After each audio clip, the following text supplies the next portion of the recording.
دنیا ہے عجب چیز، کبھی صبح کبھی شام. دنیا میں ہو دنیا کا طلبگار نہیں ہو،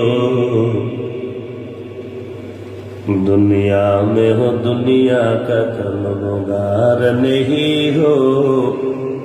بازار سے گزر ہو خریدار نہیں ہو، بازار سے گزر ہو خریدار نہیں ہو.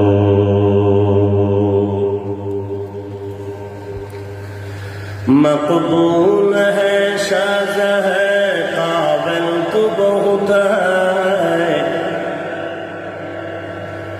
مقبول ہے شاذ ہے قابل تو بہت ہے. آئینہ کی مانندے تو نہیں دل تو بہت ہے، آئینہ کی مانندے تو نہیں دل تو بہت ہے.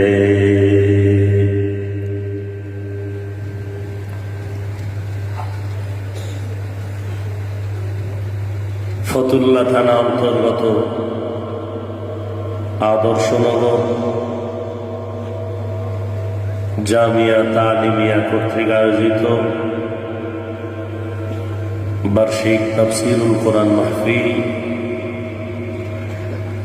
মোহতারাম সম্মানিত সভাপতি, প্রধান অতিথি, নায়েবে আমিরুল মুজাহিদিন পীর কামিল চরমনাই,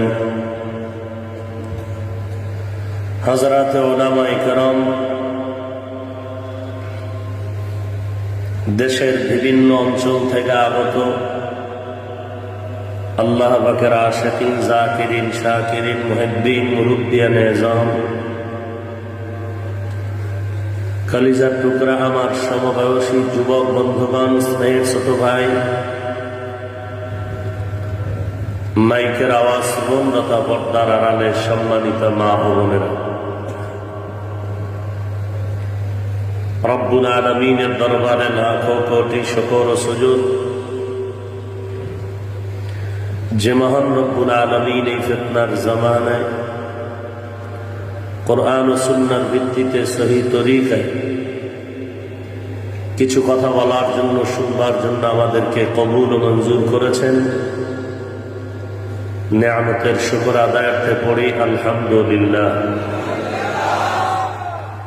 লক্ষ কোটি দরুদ ও সালাম সাইয়্যিদুল মুরসালিন, রাহমাতুল লিল আলামিন, শফিউল মুজনিবিন, খাতামুন নবিয়্যিন, সাইয়্যিদুস সাকালাইন, ইমামুল মুরসালিন, শফিউ আযম, رسول اکرم، رحمت عالم، نبی العرب العجم، حبیب کبریا، اشرف الانبیاء، سید الانبیاء، شفیع محشر، ساقی کوثر، آقا نامدہ، مدینہ کا تاجدار، آفتاب نبوت، فخر موجودات، سید المخلوقات، حضرت محمد الرسول اللہ صلی اللہ علیہ وآلہ وسلم উপর সর্বোপরি শুকর যাদের অক্লান্ত পরিশ্রমে আজ এই সুন্দর আয়োজন। এলাকার যুবক, বৃদ্ধ, ব্যবসায়ী, শ্রমিক, চাকরিজীবী, বিভিন্ন শ্রেণী পেশার মানুষ, জনপ্রতিনিধি, প্রশাসন, উলামায়ে হযরত, আইম্মায়ে মাসাজিদ, জামিয়া কর্তৃপক্ষ, আসাতেজায়ে কেরাম, তালিবুল ইলম, সময়, পরামর্শ, অর্থ দিয়ে দোয়া করে উপস্থিত হয়ে মাইক, লাইট, প্যান্ডেলের ব্যবস্থাপনার মাধ্যমে সহযোগিতার হাত যারা বাড়িয়েছেন, প্রত্যেককেই আল্লাহ রাব্বুল আলামিনের খেদমতের বরকতে দুনিয়াতে শান্তি, পরকালে চিরমুক্তির ব্যবস্থা করে দিন।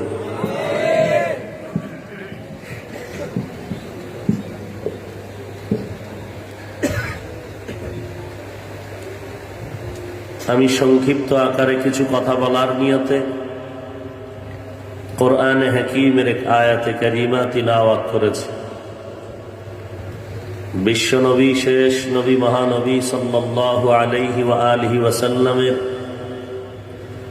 অসংখ্য অগণিত অমীয় বাণী পবিত্র হাদিস শরীফের মধ্য থেকে একটি হাদিসের অংশ পড়েছে। আয়াত হাদিসের আলোকে ইখলাস ও রুহানিয়াতের সামান্য কিছু কথা আমাকে বলার মতো, আপনাদেরকে শুনবার মতো হিম্মত, ধৈর্য, তৌফিক আল্লাহ পাক দান করুন।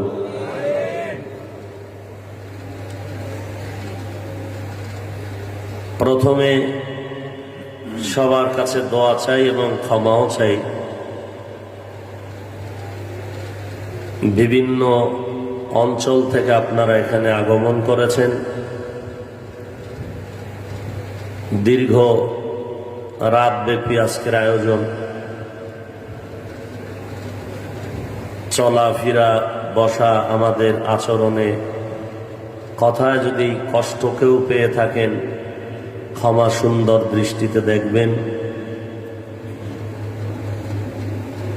এবং দোয়া চাই আল্লাহ পাক যেন শেষ পর্যন্ত ইখলাসের সাথে, আমানতের সাথে এ মজলিসের খেদমতের আঞ্জাম দেয়ার তৌফিক আল্লাহ আমাদেরকে দান করেন। قل يا عبادي الذين أسرفوا على أنفسهم لا تقنطوا من رحمة الله। আল্লাহ পাক রব্বুল আলামিন বলেন, হে রাসূল করিম সাল্লাল্লাহু আলাইহি ওয়া আলিহি ওয়াসাল্লাম, উম্মতকে জানায় দেন আমি আল্লাহর পক্ষ থেকে, ইয়া ইবাদি, হে আমার প্রিয় বান্দা বান্দিগণ, আল্লাযীনা আসরাফু আলা আনফুসিহিম, তোমরা যাহারা গুনাহ করে নিজেদের নফসের উপরে জুলুম করেছ, সীমা লঙ্ঘন করেছ, লা তাকনাতু মির রাহমাতিল্লাহ, তোমরা আল্লাহর রহমত, দয়া, করুণা থেকে নিরাশ হয়ে যেও না। ইন্নাল্লাহা ইয়াগফিরুয যুনুবা জামিআ, নিশ্চিত রব্বুল আলামিন সবার গুনাহকে মাফ করে দিবেন। ইন্নাহু হুয়াল গফুরুর রহিম, কেননা আল্লাহ পাক রব্বুল আলামিন হলেন চূড়ান্ত ক্ষমাশীল, পরম করুণাময়। নবীজি সাল্লাল্লাহু আলাইহি ওয়া আলিহি ওয়াসাল্লাম ইরশাদ করেন, আত-তাইবু মিনাজ যামবি কামান লা যামবা লাহু, গুনাহের থেকে তওবা করনেওয়ালা সে এমন যে জীবনে কোনো গুনাহও করেনি। আল্লাহ রাব্বুল আলামিন আয়াতের মাধ্যমে সমস্ত দুনিয়ার মানুষকে তওবার পথে আহ্বান করেছেন। কেন? আল্লাহ পাক চান কোনো বান্দাই যেন জাহান্নামে না যায়। আল্লাহ আমাদেরকে পাঠিয়েছেন, আবার আল্লাহ পাক সময় মতো নিয়ে যাবেন। আমাদের ইচ্ছায় আসতেও পারিনি, আমাদের ইচ্ছায় থাকতেও পারবো না। আল্লাহ দয়া করেছেন, পাঠিয়েছেন, সময় যখন হয়ে যাবে আবার নিয়ে যাবে। ইচ্ছা করলেও আমরা আর থাকতে পারবো না। কতক্ষণ আমরা থাকবো এর কোনো সময় নির্ধারণ নেই। এখানে আপনারা আসছেন, বসছেন, দাঁড়ানোরও গ্যারান্টি নেই, দাঁড়ানোর পরে কদম দিয়ে হাঁটার গ্যারান্টি নেই। হেঁটে যে গন্তব্যে পৌঁছবো এর কোনো নিশ্চয়তা নাই। সব আল্লাহ পাকের দয়া। আল্লাহ যদি নিঃশ্বাসটা নেওয়ার মতো সুযোগ দেন তো নিতে পারো, নিঃশ্বাস বের করার সুযোগ দিলে বের করতে পারো। আল্লাহর হুকুমে যেদিন নিঃশ্বাস বন্ধ হবে, ভেতরে নেওয়াও যাবে না, বের করাও যাবে না। তো মাঝখানের সময়টা আমাদের কিছু কাজ। কেন আল্লাহ আমাদেরকে পাঠাইলেন? যে কারণে আল্লাহ আমাদেরকে পাঠিয়েছেন, ওই কাজগুলো দ্রুত সম্পাদন করা আমাদের মূল লক্ষ্য, মূল দায়িত্ব। আল্লাহ বলেন, তোমরা কি ধারণা করেছো আমি তোমাদেরকে অনর্থক সৃষ্টি করেছি? আফাহাসিবতুম আন্নামা খালাকনাকুম আবাসা أفحسبتم أنما خلقناكم عبثا وأنكم إلينا لا ترجعون।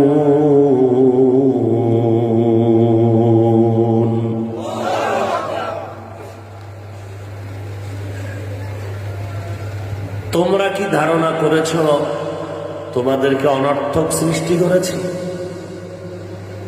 এবং আমার কাছে আর কখনো আসবে না? অনর্থক সৃষ্টিও করি নাই, আমার কাছে আসতেও হবে। কেন সৃষ্টি করেছি? আল্লাহ বলেন, ওয়ামা খালাকতুল জিন্না ওয়াল ইনসা ইল্লা লিয়াবুদুন মা খালাকতুল জিন্না ওয়াল ইনসা বিখা জুজ ইবাদাত লিস্তে মাকসুদ হজ্জাহা। আল্লাহ বলেন, আমি মানুষ আর জিন সৃষ্টি করার একমাত্র কারণ আমার ইবাদত করবে। আর আমার ইবাদত করার জন্য বান্দা যেন আগমন থেকে প্রস্থান পর্যন্ত, জন্ম থেকে মৃত্যু পর্যন্ত প্রত্যেকটা কাজ, হরকাত সাকানাত সব যেন ইবাদত হিসেবে হয়। এই ইবাদত হিসেবে যেন বান্দার সব কাজ হয়, বুঝানোর জন্য আল্লাহ দুইটা পদ্ধতি দিয়েছেন, কিতাবুল্লাহ আর রিজালুল্লাহ। আল্লাহর দেওয়া কিতাব, আল্লাহর দেওয়া ব্যক্তি। কিতাবও আছে, ব্যক্তিও আছে। কিতাবের মাধ্যমে ব্যক্তিরা বুঝাবেন ইবাদত কেমনে হবে। সেই ক্ষেত্রে বড় একটা সূত্র হলো বান্দার নিয়ত। قال النبي صلى الله عليه وآله وسلم إنما الأعمال بالنيات। পয়গম্বর বলেন, বান্দা তোমার কাজের সমস্ত ফলাফল নিয়তের উপরে নির্ভরতা করে। ভালো কাজও যদি করো খারাপ নিয়তে, তোমার কাজটা খারাপ হয়ে যাবে। আর কোন দুনিয়ার কাজও যদি করো ভালো নিয়তে, তোমার দুনিয়ার কাজটাও ভালো বলে বিবেচিত হবে। দুই বান্দা একটা ঘর উঠাইল। এক আল্লাহর বান্দা ঘর নির্মাণ করে পূর্ব দিকে জানালাও রাখতেছে। দোনো বান্দাই পূর্ব দিকে জানালা রাখলো। এক বান্দাকে জিজ্ঞাসা করা হলো, ভাই পূর্ব দিকে জানালা রাখার কারণ কি? বলে, আমার সূর্যের আলো আসবে আর আমি একটু রোদের তাপ আমি পাবো ঘরের মধ্যে। আর এক বান্দা বলেন, পূর্ব দিকের থেকে সূর্যের আলো যখন ঘরের ভেতরে প্রবেশ করবে, আমি সূর্যের আলো পেয়ে আল্লাহর কোরআন তেলাওয়াত করব।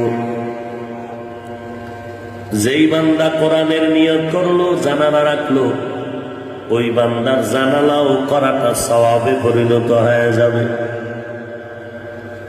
বান্দার সমস্ত কাজ যেন ইবাদত হিসেবে আল্লাহর কাছে কবুল হয়ে যায়, এটা বোঝানোর জন্য আল্লাহ দুইটা পদ্ধতি দিয়েছেন। এক নম্বরে রিজালুল্লাহ, দুই নম্বরে দিলেন কিতাবুল্লাহ। আল্লাহ ব্যক্তি পাঠাইলেন, কিতাব দিলেন। ব্যক্তি হলো আল্লাহর সিলেকশন করা, দুনিয়ার মানুষের নির্মাণ করা না, মানুষের বানানো না। আল্লাহ সিলেকশন করে দিয়েছেন কিয়ামত পর্যন্ত এই বান্দাগুলো দুনিয়ার মানুষকে আল্লাহর দেওয়া কিতাব দিয়া জান্নাতের পথে ইবাদতের দাওয়াত দিবেন। ومن يطع الله والرسول فأولئك مع الذين أنعم الله عليهم من النبيين والصديقين والشهداء والصالحين وحسن أولئك رفيقا।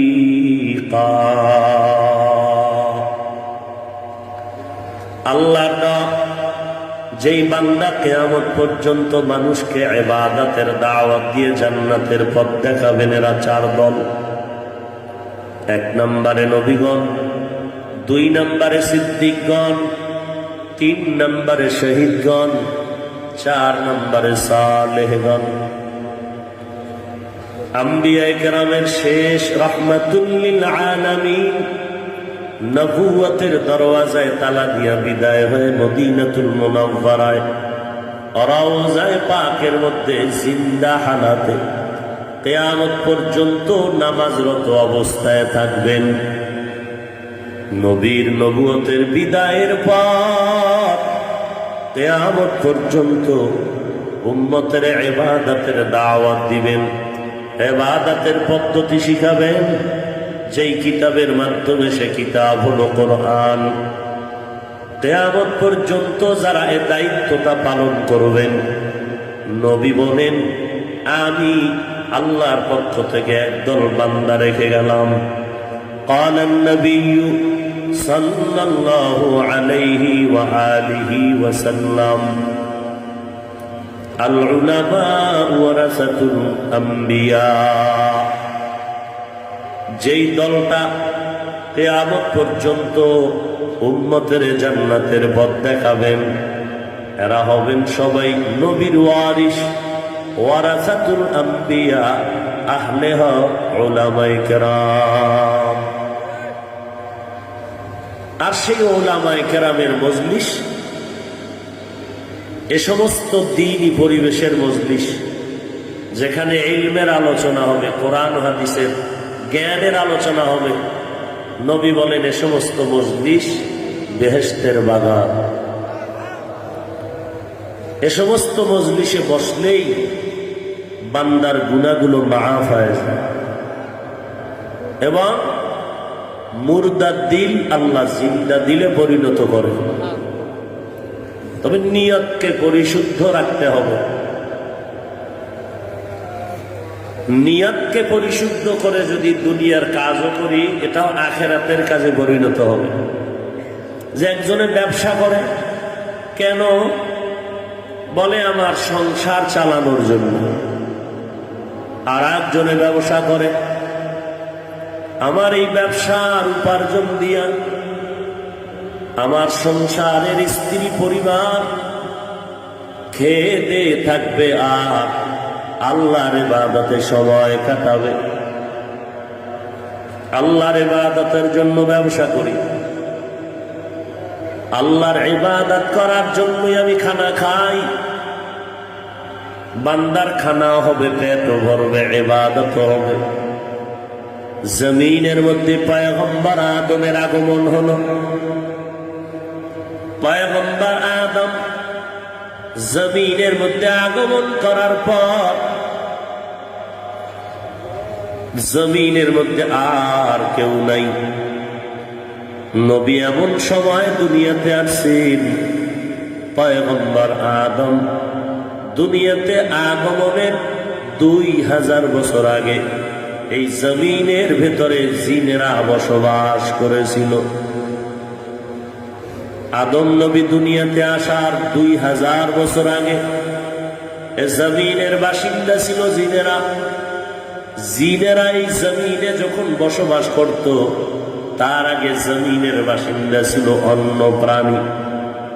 আদম নবী দুনিয়াতে আসছেন এমন সময় শরীরের মধ্যে জান্নাতি ডুমুর গাছের পাতা দিয়ে পোশাক বানানো। আদম নবী আগমনের পরে জঙ্গলের ভেতরের হরিণীরা খবর পেয়ে দেখার জন্য গেল। আদম নবী বিদায় বেলা হরিণীদেরকে জান্নাতের গাছের পাতা একটু অংশ ছিঁড়ে তাদেরকে হাদিয়া দিলেন। হরিণীরা পাতাগুলো ভক্ষণ করলো, করে জঙ্গলায় চলে গেল। ওই পাতার ঘ্রাণে পুরা জঙ্গলটা মুখরিত হয়ে গেল। যেই হরিণীরা যেতে পারে নাই, ওই হরিণীরা বলে, ভাই এত সুন্দর ঘ্রাণ তোমরা কোথা থেকে পেয়েছো? বলে, তোমরা কি জানো না পয়গম্বর আদমের আগমন হয়েছে? আমরা মুলাকাতের জন্য গিয়েছি, বিদায় বেলা তিনি জান্নাতি পাতা দিয়েছেন। ওই পাতার বরকতে পুরা ঘ্রাণে জঙ্গল মুখরিত হয়ে গেল। দ্বিতীয় হরিণীরা বলে, তো আমরাও যাই, আদম নবীর থেকে জান্নাতি পাতা আমরাও ভক্ষণ করি। ওই পাতার ঘ্রাণে পুরা জঙ্গল শুধু মুখরিত হয় নাই, রব্বুল আলামিন ওই পাতার মাধ্যমে 3টা নেয়ামত হরিণীদেরকে দান করলেন। 1 নাম্বার নেয়ামত, চেহারাটা সুন্দর হয়ে গেল। 2 নাম্বার নেয়ামত, হরিণীদের গোশতে মজা বেড়ে গেল। 3 নাম্বার নেয়ামত, হরিণীদের নাভির মধ্যে কস্তুরীর জন্ম হয়ে গেল। দ্বিতীয় দল হরিণীরা যখন গেল, পাতা খেয়ে বিদায় হয়ে জঙ্গলায় আসার পর তাকায় দেখে তাদের পাতার মধ্যে কোনো ঘ্রাণ পাওয়া যায় না। কি ব্যাপার, তোদের পাতা আমাদের পাতা তো এক, এরপরও কোনো ঘ্রাণ নাই। একই নবীর হাতের পাতা, তোমাদের পাতা এত ঘ্রাণ, আমাদের পাতায় কেন ঘ্রাণ পাওয়া যায় না? একই মজলিসে আমরা বসেছি, একই মজলিসে একই আহ্বান, একই টাইমে উলামায়ে কেরামের বয়ান শুনতেছি, কিন্তু একই বয়ান শোনার পর কারো দিলটা কান্না করে, আমার গুনাহ মাফ করে দাও হে মালিক। কেউ বয়ান শুনে একই মাঠে বসার পর কেউ পাগলের মতো ছটফট করে, আমি বুঝি জাহান্নামী হয়ে গেলাম, আমার বুঝি নাজাতের কোনো পথ নাই। আর একদল বয়ান শুনিয়া বাহিরে গিয়া সমালোচনা করে, বয়ানটা মনের মতো হলো না। এখন জিজ্ঞাসা চিন্তা করা দরকার, একই মাঠে বসছি, একই বয়ান শুনলাম, একজনার চোখে পানি আর একজনার চোখে কেন পানি নাই? একজনার দিন নরম আর একজনার দিন কেন নরম হয় না? একই নবীর হাতের পাতা তো সবাই খাইলাম, এক দলের পাতায় এত ঘ্রাণ আর এক দলের পাতায় কেন ঘ্রাণ নাই? এর একমাত্র কারণ হলো নিয়তের মধ্যে ভেজাল। हकीकत से तो दुनिया बेखबर है, दुनिया की नुमाइश पर नजर है। नमी गोयाम के अज दुनिया जुदा बाश, बाहर कारे के बाशी बा खुदा बाश। جس پہ دنیا از خدا غافل بودن نئے قواش و نقرہ ہو فرزندوزار আরব দেশে একজন নারী ছিল উম্মে জাফর তার নাম অনেক টাকার মালিক তো রাস্তা দিয়ে হাঁটতেছে দুই দাঁড়ে রাস্তার দুই অন্ধ ভিক্ষুক বসে ভিক্ষা চায় আর রাস্তা দিয়ে যাচ্ছে একজন নারী অনেক টাকার মালিক নাম উম্মে জাফর দুই ভিক্ষুক ভিক্ষা চায় দুইজনার উদ্দেশ্য এক কিন্তু চাওয়ার কোয়ালিটি আলাদা একজন অন্ধ ভিক্ষুক চিল্লায় বলে আল্লাহ আমি বড় অন্ধ আমি যখন সন্ধ্যাবেলা ঘরে যাই আমার সন্তান আমার গলা জড়ায় কান্না করে আবার হাসে আব্বু মজা দাও মজা দাও সন্তানের হাতে আমি সামান্য একটু মজা দেওয়ার পর সন্তানগুলো আমার গালে চুমু খায় আর বলে আব্বু তুমি কতই না সুন্দর আমি চোখের পানি ধরে রাখতে পারি না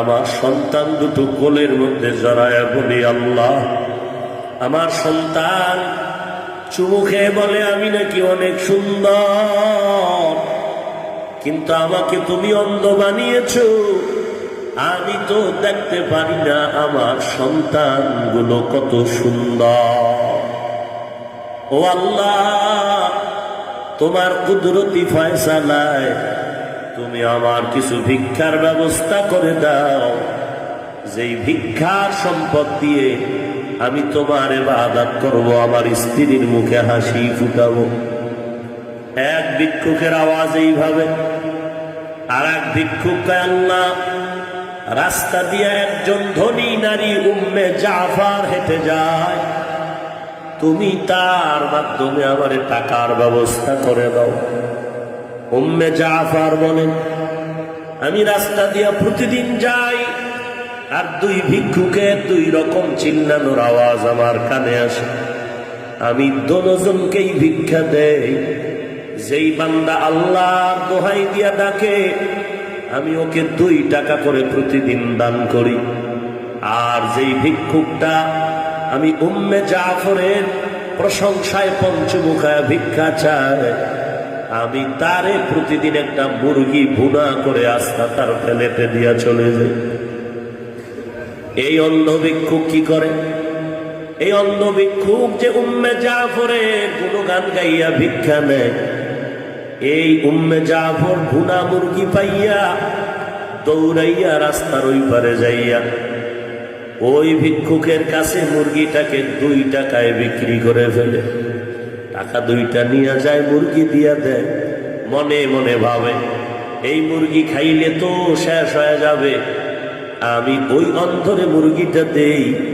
আমি টাকা 2টা নিয়ে জমা করব রাখে আল্লাহ মারে কে মারে আল্লাহ রাখে কে নিয়তের ভেতরে ভেজাল উম্মে জাফর বলেন এইভাবে আমি প্রতিদিন ভিক্ষা দিয়া যখন চলে যাই 10 দিন অনেক দিন পর আমি ওই মুরগিওয়ালা ভিক্ষুকের কাছে গিয়া কই আমার দেওয়া 100 টাকা আমার হাতে দাও 10 দিনে 100 টাকা অন্ধ ভিক্ষুক বলে আশ্চর্য ব্যাপার কোথায় আপনি 100 টাকা দিলে আমাকে তো আপনি প্রতিদিন একটা মুরগি ভুনা করে দিয়েছেন তো মুরগি কোথায় বলে আমি মুরগিটা 2 টাকা যে ওকে দিয়েছেন ওর কাছে বিক্রি করে টাকাটা নিয়েছি নিজের জমানোর জন্য ওই ভিক্ষুক কি বলে নাই কিছু বলে না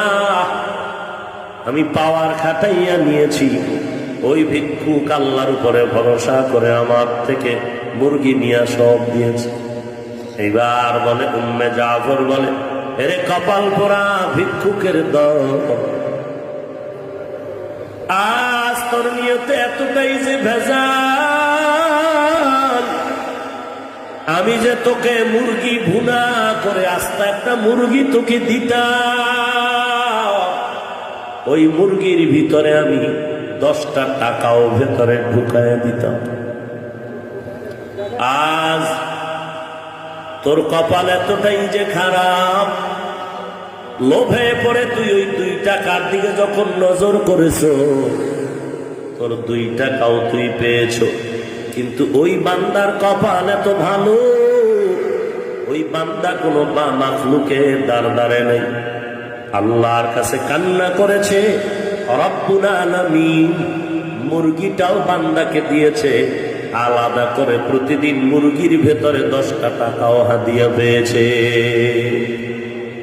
গরতাওয়াক্কুল মি গুনি হর সুবহ শাম, میرساند رزق تو از لا مقام، جز بحق چی زیمخا از انس جا، فضل او عامست در جملا جہا۔ আদম নবী ডাক দিয়া কয়, হরিণীর দল, তোমরাও একই পাতা নিয়েছো, আমরাও একই পাতা আমার হাতে দিয়েছি। প্রথম দলের পাতা এত ঘ্রাণ, তোমাদের দ্বিতীয় দলের পাতায় কেন ঘ্রাণ নাই? নিয়তের মধ্যে ভেজাল। প্রথম দল হরিণীরা আসছে আমি আদমকে দেখার জন্য, হাদিয়া পেয়েছেন পাতা, আর তোমরা তো আমি আদমরে দেখতে আসো নাই, তোমরা এসেছিলে পাতা নেয়ার জন্য। এই নিয়তের কারণে পাতার ঘ্রাণ আল্লাহ গায়েব করে দিয়েছে। একই ময়দানে আমরা বয়ান শুনি, বাইতুল্লাহ সবাই যায়, কিন্তু সবার কপালে তো আল্লাহর নিয়ামত আসে না। কত আল্লাহর বান্দা বাইতুল্লাহ হজে যায়, হজে গিয়ে এমন কান্নাই কান্না করে, জীবনে আর কোনো গুনাহের কাছেও যায় না। আর একদল আল্লাহর বান্দা হজ করার পরে মনে হয় যেন গুনাহ আরো বাড়ায় দেয়। এর একমাত্র কারণ অন্তরে ছিল অহংকার, দুনিয়ার ধান্দা। এজন্য আল্লাহর কাছে আমরা সব সময় চোখের পানি ছেড়ে বিনয়ের সাথে এই নিয়তে চলবো, হে মালিক, এই জমিনে আসার পরে তোমার দেওয়া পানি, তোমার দেওয়া বাতাস, তোমার দেওয়া সূর্যের আলো, তোমার দেওয়া সব নিয়ামত আমি ভোগ করতেছি, বিনিময় আমি তোমার কিছুই দিতে পারি না রে আল্লাহ। 5 বেলার নামাজটা যেইভাবে পড়া দরকার ওইভাবে কায়েম করতে পারি না, যেইভাবে কোরআন পড়া দরকার ওইভাবে কোরআন তেলাওয়াত করতে পারি না, যেইভাবে তোমার নামের জিকির দরকার ওইভাবে জিকির করতে পারি না। ও আল্লাহ, তোমার ইবাদত যেইভাবে করা দরকার ওভাবে করতে পারি না। এই আফসোসটাও যদি বান্দার অন্তরে জমা হয়ে যায়, এক সময় আফসোসের বরকতে আল্লাহ নিয়ামতের পরিপূর্ণতা করে দিবে। দরজা ছাড়া যাবে না। বড় আর একজন বান্দা কান্না করে, আফসোস করতে হবে, আমার কপাল কেন এত খারাপ, আমার চোখে কেন পানি নাই। একজন বান্দা তাহাজ্জুদ পড়ে কান্না করতে হবে, আল্লাহ আমি কেন পারি না। ও আল্লাহ, তুমি তৌফিক দাও, আমাকে তোমার দরজা থেকে মাহরুম করে দিও না রে আল্লাহ। আল্লাহর গোলাম গুনাহ করে করে করে করে জীবন তারে নষ্ট করে ফেলেছে। আল্লাহ পাক বলেন, তওবার দরজায় ফিরে আয়, আমি মাওলার দরজা তো খোলা। দুনিয়াওয়ালারা দরজা খোলে, মাঝে মাঝে আবার তালা লাগায় দেয়, দিব দিব বলে দেয় না, আবার যাও দিতে চায়, ঘোরাঘুরি দেওয়া হয় না। আর আমি আল্লাহ এমন দয়ার মালিক, তোরে এক ফোঁটা নাপাক পানির থেকে বানানো শুরু করিয়া দেওয়া শুরু করলো। মায়ের গর্ভে এক ফোঁটা নাপাক পানির থেকে তোরে বানানো শুরু করে দিলাম। আমি ফেরেশতারে কাজে লাগাইয়া তোর মায়ের গর্ভে তোরে 40 দিন করে আমি ফেরেশতার মাধ্যমে তোর সুন্দর আকৃতিগুলো তৈরি করে যখন রুহুটা দিয়ে দিলাম, তোরে একটা মিনিটের জন্য যদি বাতাস বন্ধ করে দেই, নাক আর মুখ যদি চেপে রাখা হয় 1 মিনিট বাঁচতে পারবি না। তো আমি আল্লাহ তোর কেমন দয়ার মালিক। মায়ের গর্ভের মধ্যে তাকায় দেখ, প্যাকেটের উপরে প্যাকেট, প্যাকেটের উপরে প্যাকেট, এতগুলো প্যাকেটের ভেতরে তোরে আটকায় ফেললাম। 1 বিন্দু বাতাস ভেতরে ঢুকার কোনো সুযোগ নাই। অক্সিজেন ছাড়া তোরে কেমন করে আমি আল্লাহ বড় করতেছি। রুহুটা দেওয়ার পরে তোর পেটের মধ্যে ক্ষুধা, আমি আল্লাহ তোর জবানটারে রক্ত দিয়ে নাপাক করি নাই। আমি আল্লাহ তোর মায়ের নাভির সাথে তোর নাভিতে তার লাগায় পেটের ক্ষুধা নিবারণ করেছে। কারণ দুনিয়াতে গিয়ে তুই এই জিব্বা দ্বারা আমার মাওলাকে ডাকবি।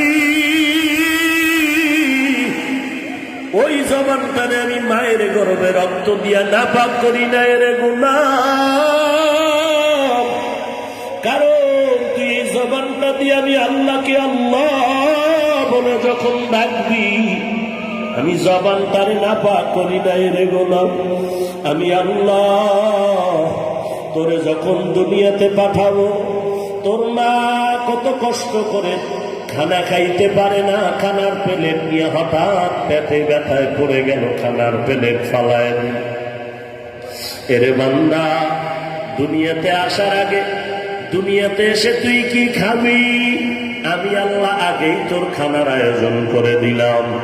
দুনিয়ার মানুষ যেই খানা তৈরি করে, খানা তুই খেতে পারবি না।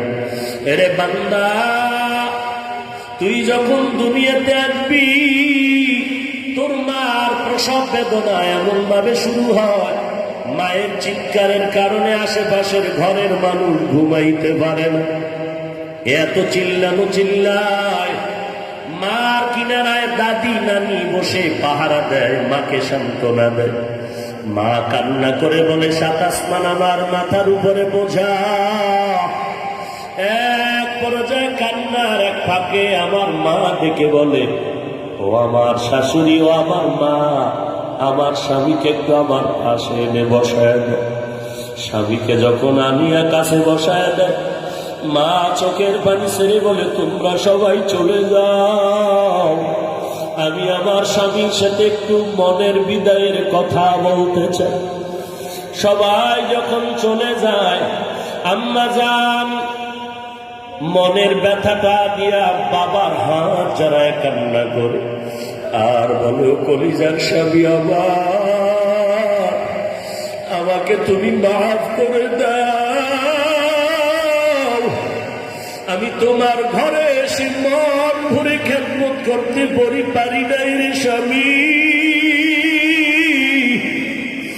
আমার প্রসব বেদনা শুরু হয়ে গেছে, আমি আর বাঁচব না। আমার উপরে 7 আসমান বোঝা হয়ে গেছে, আমাকে মাফ করে দাও। আম্মা জান বেহুশ হয়ে যায়, আবার হুশে আসে, আবার কান্না করে। আমার বাবায় মায়ের হাতটা ধরে বুঝায়, ও বিবি কান্না করিও না, ধৈর্য ধারণ করো, আল্লাহর কাছে তৌফিক চাও। বাবা নামাজ পড়ে পড়ে মায়ের জন্য দোয়া করে কান্না করল। আল্লাহ বলেন, এরে গোলাম, দুনিয়াতে তুই যখন আসছো, তোর মা বেহুশ। এই মায়ের প্রসব বেদনার ঋণ কেমন করে আদায় করবি রে সন্তান? এরপরে আমি আল্লাহ তোর জন্য এমন পিওর খানার আয়োজন করলাম, ওই দুনিয়ার খানা পানি দুধ খেতে তুই পারবি না। দুনিয়ার মানুষ ফ্লাক্স বানায়, ফ্লাক্সে গরম পানি, গরম চা, গরম দুধ রাখে, 24 ঘন্টার বেশি গরম থাকে না। বাচ্চার জন্য মা সুজি পাকায়, সুজির ভিতরে পানি, চিনি, দুধ দেয়। 2-4 ঘন্টা পরে সুজি নষ্ট হয়ে যায়, আবার রান্না করে। আল্লাহ বলেন আমি এমন একটা খানার আয়োজন করেছি, তোর মায়ের বুকে দুধের ব্যবস্থা করে দিলাম। এই দুধের ভিতরে চিনিও লাগবে না, পানিও লাগবে না। আমি আল্লাহ চিনি লবণ পানির সব একটা খানার মধ্যে ব্যবস্থা করে দিলাম। ওই দুধটা লবণ মুক্ত না, চিনি মুক্ত না, আবার বেশি ঘন না, বেশি পাতলাও না। আমি আল্লাহ তোর আরামের খানার জন্য দুধের ব্যবস্থা করলাম। 2 বছর পর্যন্ত মায়ের স্তনের দুগ্ধ তুই পান করবি। একটা সেকেন্ডের জন্য কখনো তোর মায়ের দুধ কখনো নষ্ট হবে না। এরে বান্দা, দুনিয়াতে তুই যখন আসছো তোর কান্না ছাড়া কোনো ভাষা নাই। তোর কান্না দিয়া সব আশা পূরণ করার ব্যবস্থা করে দিলাম। তুই আম্মু বলে ডাক দিতেও পারো না, আব্বু বলে ডাকতেও পারো না। আমি আল্লাহ তোর মায়ের ভেতরে এমন একটা রাডার ফিট করে দিয়েছি,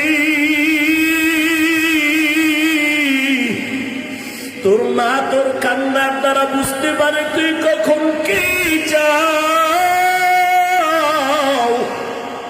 তোর বাবাও বুঝতে পারে না তুই কি চাও। বাচ্চা কান্না করে, মা বাবা বলে কাঁদে কেন, ক্ষুধা লাগছে। মা বলে না না, বাচ্চারে 5 মিনিট আগে খানা দিয়েছি, তো এখন কেন কান্না করে? বলে এখন ঘুমানোর কান্নার আওয়াজ। মা কান্নার অবস্থা বুঝতে পারে, তখন কখন তুই ক্ষুধার জন্য কাঁদো, কখন তুই ঘুমের জন্য কাঁদো। বাবাও বুঝে না, মা বুঝে বুঝে সব দাবি আদায় করে দিল। তোর কান্নার একটা আওয়াজ, বাবার মনে রাগ আসে, কিন্তু মা এত ব্যস্ত, এত কাজে ব্যস্ত, আগুনের সামনে দাঁড়ায় খানা পাকায়। আবার তুই যখন কান্না করো মা পাগলনির মতো দৌড়ায়।